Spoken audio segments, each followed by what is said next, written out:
Hello and welcome, ladies and gentlemen, to a new edition of the Daily Debate. In tonight's show, we're going to be focusing on entrepreneurship, leading the way for a better Egyptian economy. This is in light of the state really encouraging the youth and enhancing the idea of entrepreneurship, really giving the youth the chance to create their own businesses and their own work opportunities. We're going to be focusing on this file tonight, but before we do so, let's check out some of the main stories making the headlines in the news today. We'll start off with President Abdel Fattah al-Sisi, who instructed today to continue efforts aimed at promoting companies and factories affiliated to the Ministry of State for military production, especially within the framework of its pivotal role in developing the national economy and upgrading national industry. During his meeting with Prime Minister Mustafa Madbouli and Minister of State for Military Production Mohammed Ahmed Mursi, the President stressed on the significance of implementing national mega projects nationwide, hailing the pivotal role played by the ministry in producing and developing military ammunition. President al-Sisi also gave his directives to expand cooperation with specialized giant international companies which have big experience in this field, with the aim of reaching the latest modern technologies and localizing industries, as well as opening new horizons for innovative and promoted industries in Egypt. Presidential spokesman Bassam Radi said the meeting tackled the implementation of developing military factories and companies strategy.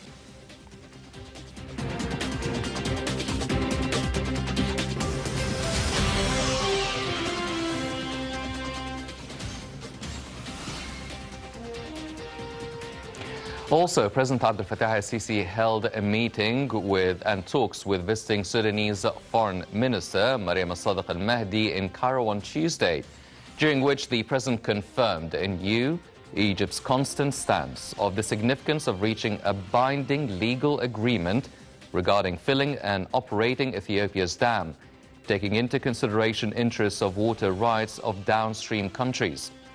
President al-Sisi asserted that Egypt supports Sudan at all dimensions of bilateral ties for the sake of cooperation, construction and development.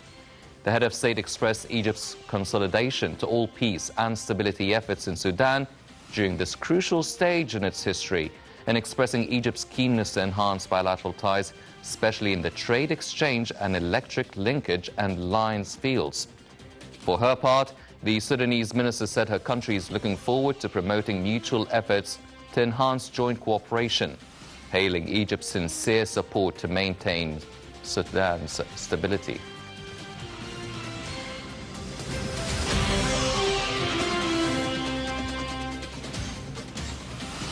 And at a joint press conference following their talks in Cairo, Foreign Minister Sameh Shoukry and his Sudanese counterpart stress on the importance of reaching a binding legal deal over the filling and operation of the so-called Grand Ethiopian Renaissance Dam. The top diplomat said they backed reaching such a deal that would protect the interests of the three countries and preserve the water rights of Egypt and Sudan and limit the harms on the two downstream countries. The minister stressed that Cairo and Khartoum have a serious political will to achieve this aim as soon as possible, adding that they appreciate efforts by South Africa during its chairmanship of the African Union in the negotiations over the GERD. Shoukry said discussions over Ethiopia's dam are aimed at reaching a fair agreement. The two ministers welcomed Congo's leadership of the African Union during the current, and Shoukry and al-Sadiq al-Mahdi expressed concern over the collapse of the AU-sponsored dam talks. They said Ethiopia's announcement to start the second filling of the dam unilaterally poses a direct threat to the water security of both Egypt and Sudan.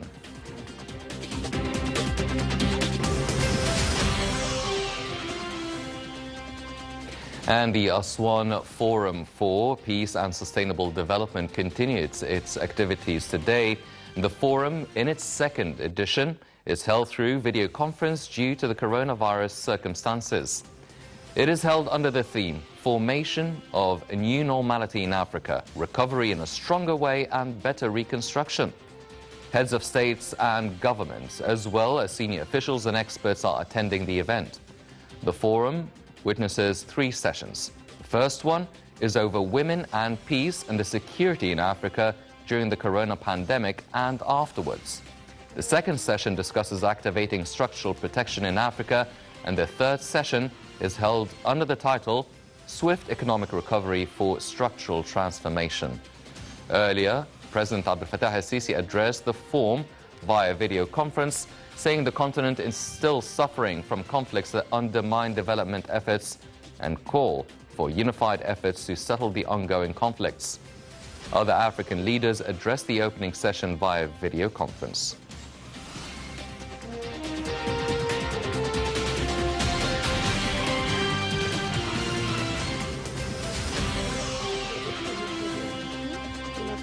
D'une atmosphère favorable pour réaliser les plus hauts niveaux de développement et davantage d'emplois.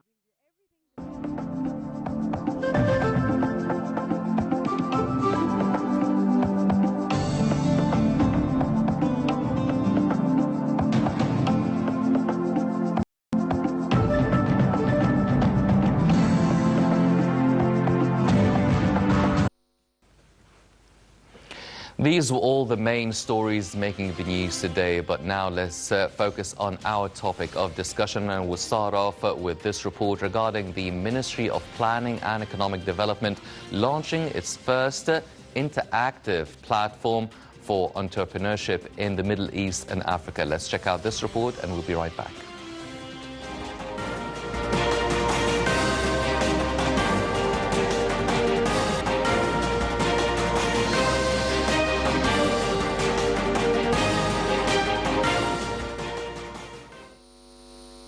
The Ministry of Planning has launched an interactive platform, SMB Business Bot for Entrepreneurship, to support small and medium enterprises in the Middle East and North Africa.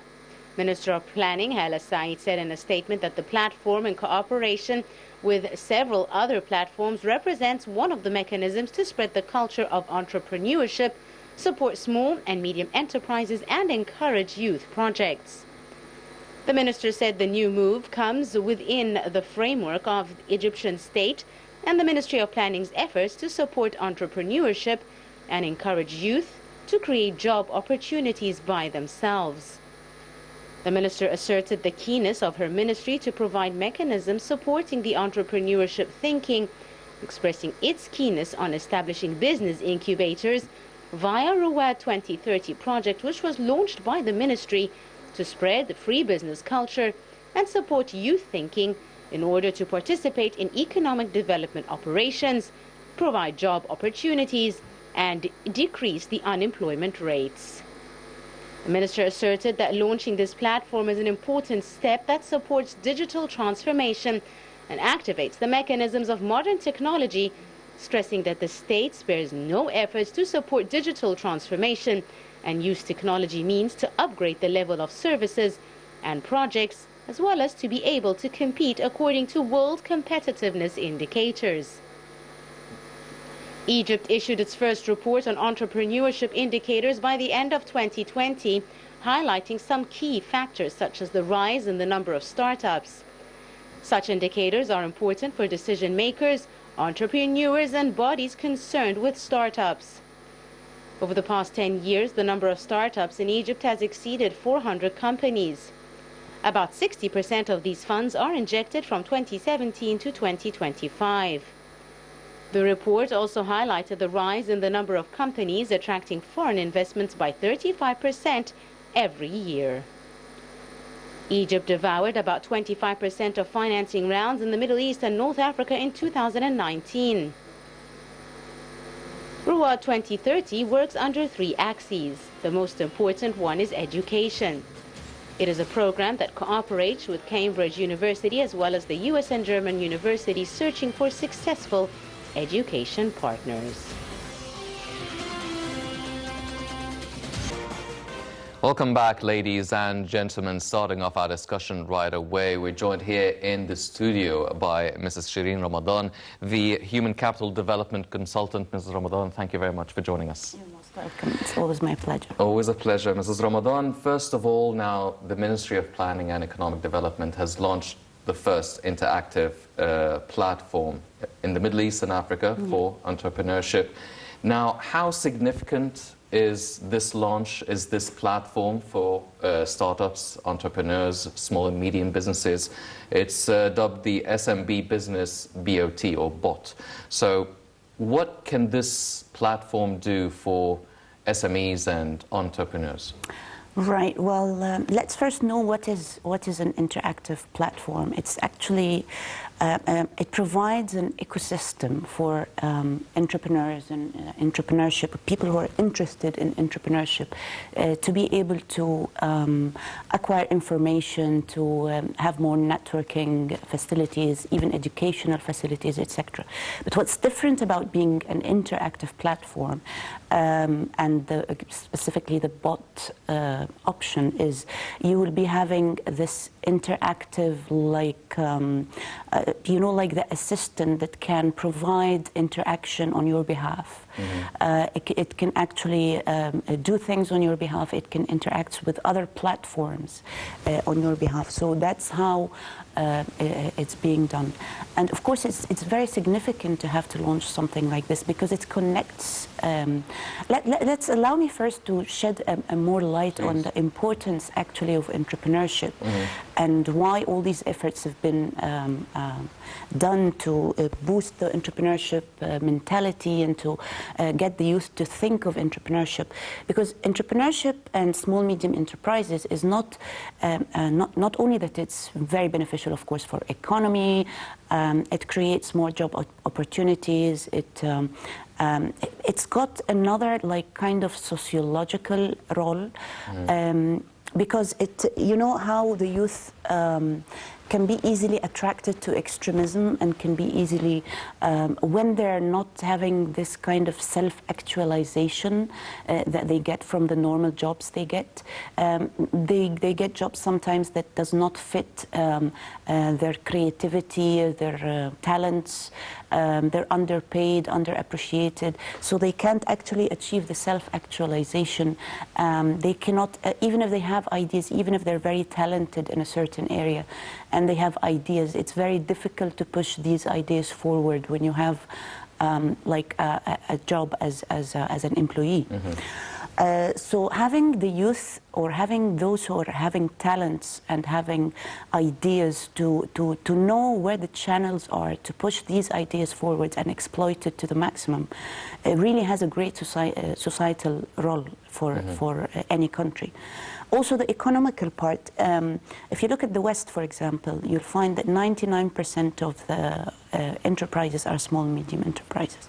And that is an indication of how refreshed the economy is, because you have to have a solid base of small and medium. Of course, you will need the large enterprises, etc., and the international and multinational enterprises. But having a wide, solid base of small, medium enterprises boosts the economy and helps the economy become more stable. Well, it seems that the term entrepreneurship and startups is relatively a young term that's been used and has been really launched by the youth over the past few years. And everyone was still quite skeptical about it, of how it will succeed or if it fails. There are many examples that went on and succeeded, and many examples that have not been so fortunate. Now it seems that the government is really launching this initiative, this really encouraging, taking steps forward. It was mainly the Egyptian Central Bank having 200 million pounds allocated for the SMEs, but now the government seems to be really backing such a direction for the investors. And right now, SMEs and entrepreneurships are consisting about 60% of the Egyptian economy. So this sort of journey, up until now that we're starting to launch this platform, what do you think were the main steps or stages that the idea and the concept and the strategy has gone through to reach what it is right now? Right. Well, allow me first to say that, well, entrepreneurship has been introduced in Egypt strongly in the past 10 years. But entrepreneurship as a term or as an idea has been there for ages. I mean, everyone was an entrepreneur at the beginning. Everybody had an idea, like Facebook, you know, like Mark Zuckerberg. He was an entrepreneur. But entrepreneurship, there are so many types of entrepreneurship. Under entrepreneurship, you have small, medium enterprises, you have micro enterprises, you have the innovative-driven enterprises. And each and every sector of these enterprises has a certain path. If we talk about small, medium enterprises, for example, they comprise of enterprises that mainly work in service. They provide a solution to a need that is already there, like dry cleaners. You know, there's a need, and you provide this need, and you start a project, but you don't aim to go global. Pardon me. You don't aim to go global. You don't have to have a lot of shareholders, etc. But when you come to innovative-driven enterprises, which is like Facebook, like Apple, when it started, it's the idea of having a new idea from scratch, or even an idea that has been introduced into the market, but having new solutions, new ideas to how to do things, and keep working on the innovation side of it. And these companies, most of the time, they go global. Most of the time, they end up being large enterprises in the future. So let's go back to Egypt, and in the past 10 years, there have been so many initiatives towards the entrepreneurship, towards fostering an ecosystem for entrepreneurship, to have the culture of entrepreneurship throughout the youth and the people with talent, etc. Because of the things we've mentioned, because of how important this is to the economy, because how important this is to, because, you know, the government cannot keep working on, we are over 100 million, and the government cannot provide jobs for all the youth coming into the market, into the job market. So the idea of having the entrepreneurship mentality, you partner with the government to provide job opportunities as well. So not only that you're having self-actualization for yourself, you're reaching your dreams, you're having your ideas, having your income, being independent, achieving work-life balance, but by time your enterprise will keep growing if you, of course, if you're going through the right path. And then you will add more job opportunities into the job market in Egypt. You will be able to bring funds, maybe actually attract investors from outside, foreign investors, to come and invest in Egypt. The more that your innovative ideas keep going into the market, the more it will attract investors to want to come and invest. So the attention has been given for the past 10 years, specifically coming with the Agenda 2030 and 2063, and with the sustainable development idea. As I said, we're tackling all areas of development when it comes to human capital, when it comes to economy, sustainable development in all areas. And one of the areas is for developing human capital is entrepreneurship. Yes. Well, it seems, as you've mentioned, over the past 10 years, it was introducing or really encouraging this culture of entrepreneurship, and a big part of that culture is the risk-taking factor. And because a lot of people can succeed and a lot of people can fail, and at the same time, a fresh graduate wouldn't know exactly what to do to start up their own business and their own project. And it's about the know-how and how to go, which channels to go through, and what papers should they actually work on filling up. So is such a platform right now, the Business BOT, is it something that will help the youth to start up their own business, their own startups, or does it help the already existing startups? How does this work? Does it guide or lead the youth to go through their whole entrepreneur journey? Well, actually, it does both for the existing and for the those who want to come into the market. But let me first say, what are the challenges that would face anyone who wants to start an enterprise or to become an entrepreneur? There are so many areas. First, you have the idea. you're talented, you have an idea, and you want to start a business to achieve your dream when it comes to this idea. And even if you don't have the idea, you can have the mentality of an entrepreneur. You can have the ability to manage people, the ability to think out of the box. And also you have to have the business, what do you call, the business thinking, the business mentality, how to manage a business, how to attract opportunities, how to market your product, how to reach clients, how to a lot of other things. And there is the funding. There is whether you have the money or you don't have the money for all of this to come to life.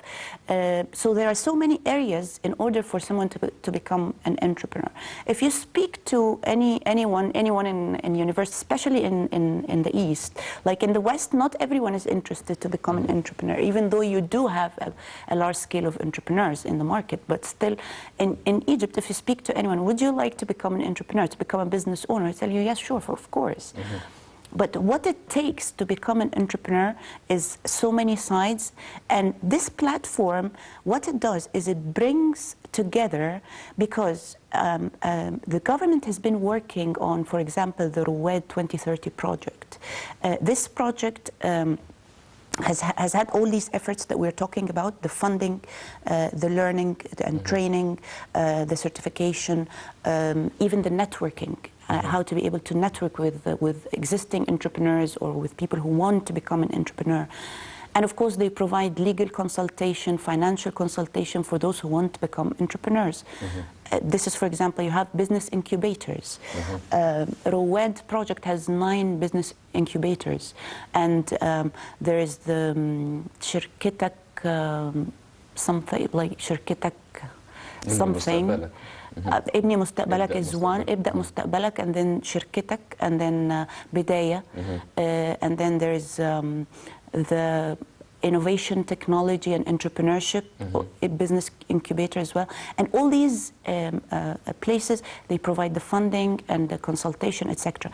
What the hub does is it brings all the stakeholders in the matter together in one platform, in one place, so that if I want to become an entrepreneur and I want to have certifications or I want to have a business incubator, for example, I have all the options in one place. And this platform, in fact, directs me where to go, where to reach, what to do. And it, as I said, because of having the robot thing or the bot thing, it actually communicates with, it's very interactive, like it directs me as if I've just came to you and asked you what to do, and you do it on my behalf. You tell me you can go there, you can go here. And this is one of the very outstanding initiatives, because it's making the youth. If you look at the youth, or even not the youth, even all the generations now are already present on the digital world, the social media or else. So when you want to attract them, you're going to the right place, and you're tackling the digital transformation agenda in the 2063 and the 2030. You're reaching them in the language of today, as they say. Everything is turning digitalized, and everyone who wants anything would go in the internet. But instead of being confused or getting lost between the business incubators, the funding, etc., you have everything in one place, a whole ecosystem, as I said, for entrepreneurs, whatever you need, networking, funding, learning, training, you name it, consultation, or comes even legal requirements. So that's why I'm saying this platform is really going to be, it's going to encourage people who want to become entrepreneurs, but they're kind of skeptical, as you said, or they're afraid of taking the risk because they don't know what to do. They don't know how to get the funds. That will help them in this area. Yes. Well, this is the first one in the Middle East and Africa. What about other examples of other platforms in different parts of the world and different continents? How successful did they prove? Did they push the numbers of startups and entrepreneurs sky high? Does it take time to actually see the fruit and the results of such a platform? It definitely will take time. I'm not sure about the numbers. What I'm sure of, because a lot of people enter the market as entrepreneurs, starting enterprise, but not all the enterprises actually see the light because of the logistics, as we mentioned, of how to start the enterprise, how to manage it, how to market it, how to fund it, etc., etc. So this platform, what it does is it kind of guarantees more the efficiency of the startup, the efficiency of the process of having a startup. And it doesn't only provide it's not like the typical place where you go for some guidance or advice on what to do to start a business. No, it continues with you. It even trains people. It gives some of the business incubators actually give training of trainers for those who want to start becoming entrepreneurs, to actually go and train other people how to become entrepreneurs. And once you start your enterprise, what to do, how to get legal consultation, how to get business management, write business plans, marketing, PR, etc. You have services in all areas. So what it does, what's the efficiency of it is it guarantees that the process go on more efficiently. Rather than adding the number of entrepreneurs, because there is criteria at the end of the day for people having there is grants for certifications, etc. But there is criteria for people entering. So there are incentives even within this platform. Of course, there are grants for certifications with the GUC. I think with Shirkitak, Sikkitak, something like that. This is one of the business incubators, and it gives funds up to 500,000 EGP for the period of 3 to 5 years, and also there is a grant in cooperation with the German University in Cairo to give certification in entrepreneurship, also in cooperation with the AUC to give mastering innovation and entrepreneurship management. As I said, they cover a lot of areas. The education sector is one big sector, and the training, the vocational training or the skill training is a big sector. The funding, the consultation, there's so many areas covered. Yes. Well, ladies and gentlemen, as you've just heard, there are many efforts being exerted to push this sort of culture, this strategy, and help it boost the Egyptian economy. Egypt is actually has become one of the top countries in startup business development. Let's check out this report and we'll be right back.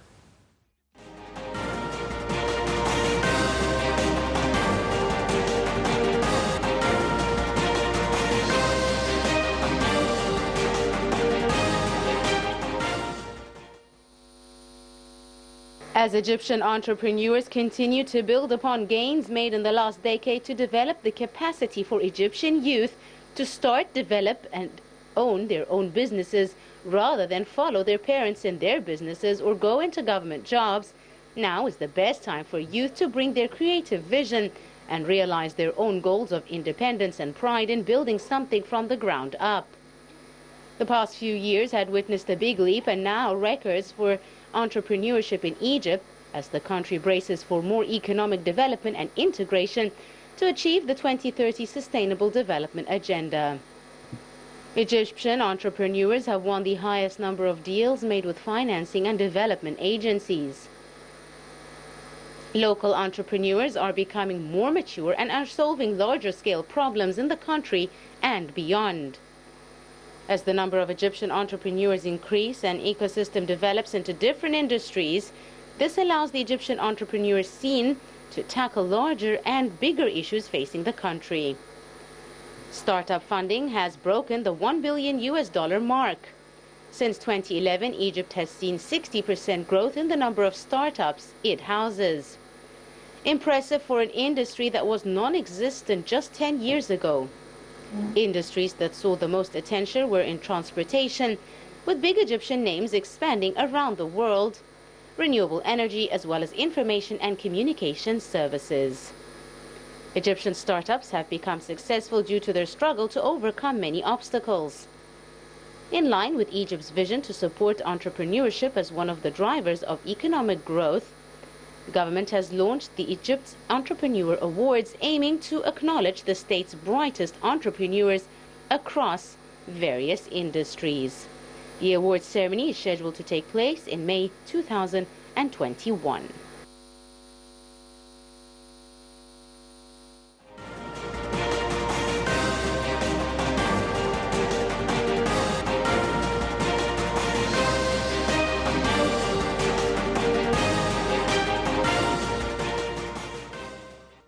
Welcome back, ladies and gentlemen, continuing our discussion with Mrs. Ramadan. Now, it seems that this platform is sort of a game changer for the whole business strategy for entrepreneurship. So this platform doesn't just guide the youth or the entrepreneur to go to a certain office and get, oh, you should get these papers or fill this application or pay these sort of fees. You can actually do everything online through this platform. It would save you all the hassle. Yes, of course. Well, this is very, as I said, it's outstanding because this is a new thing in Egypt, and it's part of the digitalization of the whole governmental process when it comes digitalizing the government. You know, the digital transformation of the whole of Egypt, and as you know, it's a global direction. The digital transformation of data, of government transactions, etc., is a global direction, and it's part of our agenda for sustainable development. Having this project, part of it, as you mentioned, it's not that you go on the site and it tells you, oh, you have to go to this office in downtown to grab this application, fill it, and then no, it actually, you do everything online, which side by side with the efforts that is happening in all the government portals and platforms for renewing the official documents, etc. It's like a small part of the whole digital transformation plan of the government. Do you feel that such a platform or such a direction was in a way encouraged by the coronavirus pandemic now that everyone has been really staying at home, working from home, learning online, getting everything, even getting the groceries and doing your shopping online? Does this really encourage the people who are still getting or have gotten used to living your life within the comfort of your own house, not even having to go and run your business from an office? Is this one step in that direction as well, or do you think you still need to go there and you still need to go to the office and be on the field and on the streets hustling, really? Right. Well, allow me to say first, the vision for the digital transformation in general, globally, has been there, has been put in place long before the COVID. And if it was not for this vision, if it was not for the infrastructure that was starting to be implemented here and there, whether in Egypt or outside, whether in the government or even in companies, in business, etc., we wouldn't have survived the corona the way we did. So there was already a vision for digital transformation. There was already a direction for that. The corona, when the COVID came, it just proved significant. This vision proved significant, proved that the vision for digitally transforming all the transactions and all the business processes is significant when it comes to force majeures and things like that. And the beautiful thing, I'm not saying the beautiful thing of the COVID, but the beautiful thing outcome that we came from COVID, as we mentioning entrepreneurship, is when you're ready. You know, when the master is, when the student is ready, the master will appear. When you're ready with ideas and innovations, and you have your mind is switched on, you can, when the opportunity presents itself, you can step in and start an innovative idea that will save the day, as they say. Just like this Zoom, and you know, Zoom, nobody knew Zoom before COVID. And here comes the importance of entrepreneurship, because Zoom was there long before COVID, right? The idea and the infrastructure was there. And somebody, somewhere, somehow thought, to establish this platform for online communication, online chats, online businesses, etc. Before we are already in the crisis. Somebody went out of their way to think of an innovative, different solution. And when the opportunity was there, when the problem was there, they took the opportunity, they boomed. Yes. So here comes the importance of entrepreneurship, is when you have an idea and you work for it, it will boom when it booms. But the most important thing, that you put the infrastructure and you're ready for when the opportunity presents itself. Yes. Well, this platform will help Egyptian entrepreneurs and will provide these services for the Egyptian youth, and connecting all these different startups and have this sort of networking, as you've mentioned. Now, this is the first one in the Middle East and Africa. Can we actually use such a platform to not just connect the Egyptian youth to each other and the startups to each other and all these enterprises and all the logistics services? Can we also go beyond our borders and make use of this sort of connection to connect the Egyptian youth and the Egyptian entrepreneurs with the other Middle Eastern one, with other African entrepreneurs? Well, exactly. It's already directed to the Middle East and Africa, to the MENA region. And one of the very important aspects of it is to connect entrepreneurs like internally and globally. And in fact, it involves investors. Actually, it involves all stakeholders, you know, in the matter, investors, because you know how, again, if we say Facebook, when it started, it was just an innovative idea, just someone who wanted to connect the college students together, and then it spread more, and then it became global, and then it became a big company with shareholders, etc. So when you start up being an entrepreneur or having a small medium enterprise, and you're present in the market, especially online through such platforms, when you're present, you do your networking with peers, you do your networking with other entrepreneurs that have, you know, to know the best practices and to know the lessons learned, and also you do network with people in the same industries, even if they're from large, you know, like mentors, because what happens is also they provide side by side with education and training, as I mentioned, they provide mentorship and coaching. And mentorship and coaching is from people who already are entrepreneurs and who already went through the experience.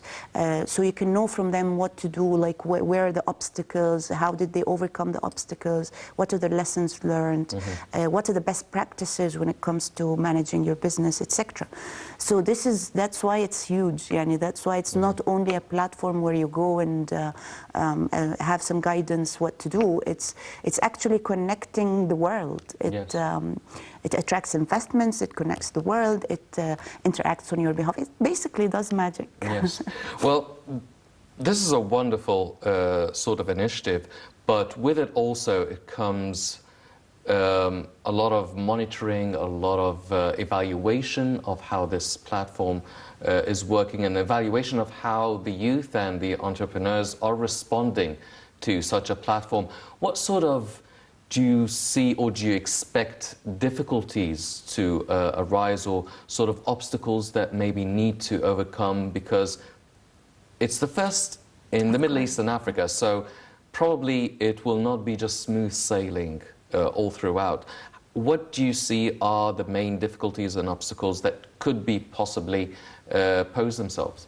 Right. Well, when we talk about this platform, there are so many sides. Of course, there's the technological side, the ICT of it all, like technology and communication, and how, and this is like a big technical area that I don't know of, but still, I'm sure there's definitely a huge effort and a huge establishment behind being able to establish this platform.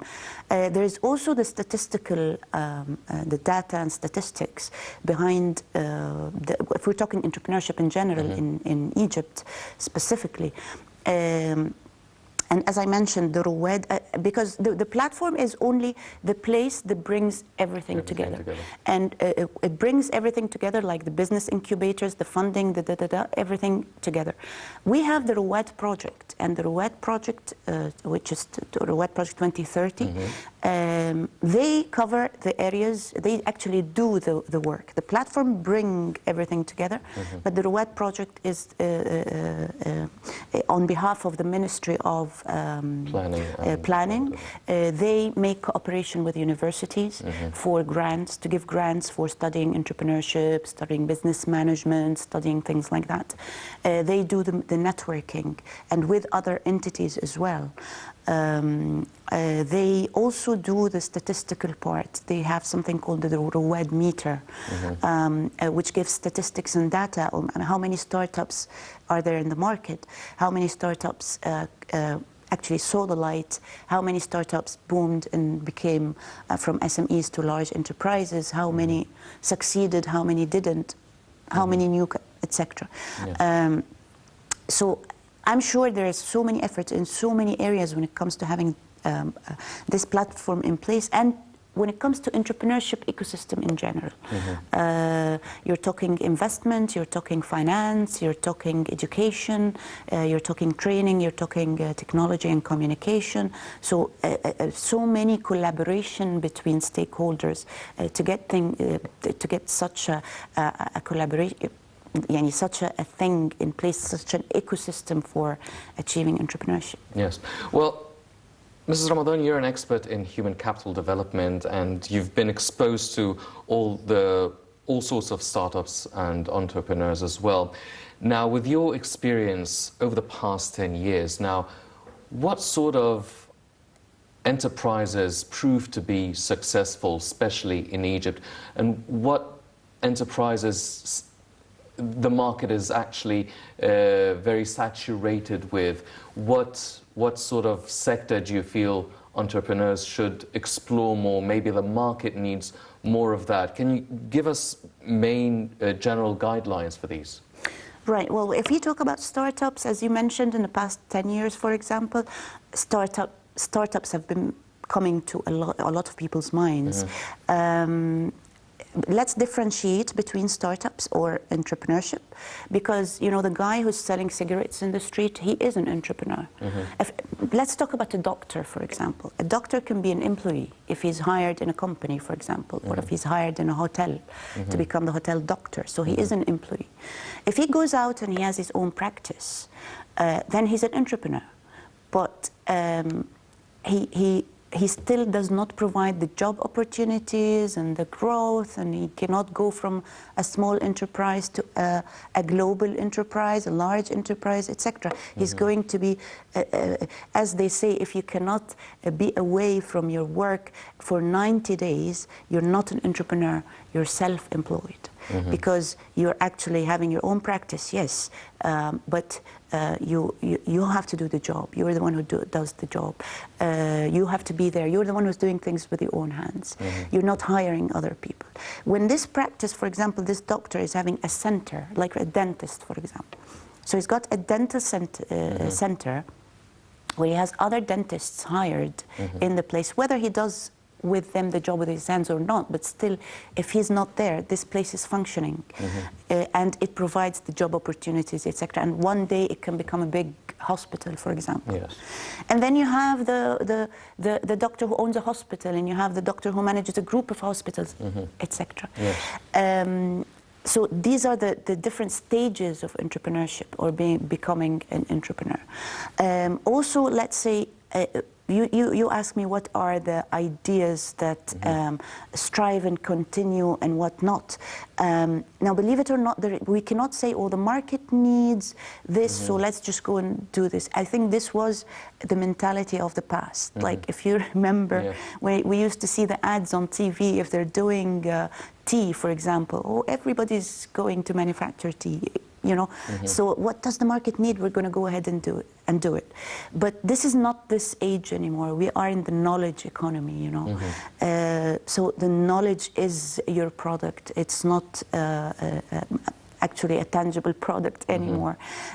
The more innovative your idea is, the more, for example, if we talk Facebook, it's communication and it's getting college students to communicate with each other, but it was not the first. There was MySpace, there was, I don't remember the names, but there were so many applications doing the same thing like Facebook. But what Facebook did is it did it in a different way. They were always innovative, and up till today, they keep innovating. Yes. Every time you open Facebook, you find a new edge, and you find a new icon, you find a new anything. So the name of the game when it comes to startups, when it comes to entrepreneurship, is innovation. And that's why they teach innovation side by side with entrepreneurship. You have to become innovative in your ideas. And that doesn't mean we're going to stop working in current businesses, like people still have to eat and have to kaza, but you have to have the innovative ideas of how to implement what is already there, and to become always on top of what's happening in the market, so you can always know what's new, so you can implement the new ideas there is. Yes. Well, Mrs. Ramadan, pardon, but one final question, because we're running out of time, but how would you know if you would actually function better as an employee or working for a company or the public sector? And how would you know if you're an entrepreneur? Like, what are the sort of qualities that a person needs to possess to be a successful entrepreneur? Or maybe you would function better as a part of a team or an employee doing something in a multinational or for the public sector? Right. Well, there is a famous saying that, you know, innovation or creativity can be cultivated, but entrepreneurship can be taught. So you can be someone who has a job and you're quite happy, and I can teach you how to be an entrepreneur. You can actually become an entrepreneur and you don't have an idea. You can have a friend who has an idea, and you guys partner together and you have an enterprise. So being an entrepreneur is something you can teach. Okay. So if, as you say, how do you know whether someone wants to? If you have a job and you're quite satisfied and you're not aspiring for anything anymore, you're achieving your work-life balance, you're achieving the great income, you're quite happy. You think you're like self-satisfied, there's self-actualization, you're treated fine, you're being promoted, then that's fine. But if you feel like you cannot achieve what you want, you cannot have your work-life balance, you're always stressed, you're always underpaid, appreciated, etc., then you can always investigate the entrepreneurship, because it's a science now. It's a science, and you have masters in entrepreneurship, you have and business management. You can study that and become introduced to it, and that would tell you, it will teach you, and it would tell you if you find yourself in it. Yes. Well, ladies and gentlemen, as Mrs. Ramadan mentioned, there are a lot of reasons and a lot of hope for the entrepreneurship, the small and medium enterprises here in Egypt, especially with the launch of the SMB Business BOT platform, the first in the Middle East and Africa. Definitely a lot of encouraging signs for the youth, a lot of encouraging signs for the investors, the entrepreneurs, really having some sort of a self-sufficient purpose in life, and having your own job opportunities created by yourself. Unfortunately, that's all the time we have for this edition of the Daily Debate. But before we go, I'd like to thank Mrs. Sherin Ramadan, the Human Capital Development Consultant. Mrs. Ramadan, always a pleasure having you with us. Thank you, Henny. Thank you very much. Ladies and gentlemen, please stay tuned for more coming up on Al International. I'm Henny Saif. Thank you for joining us.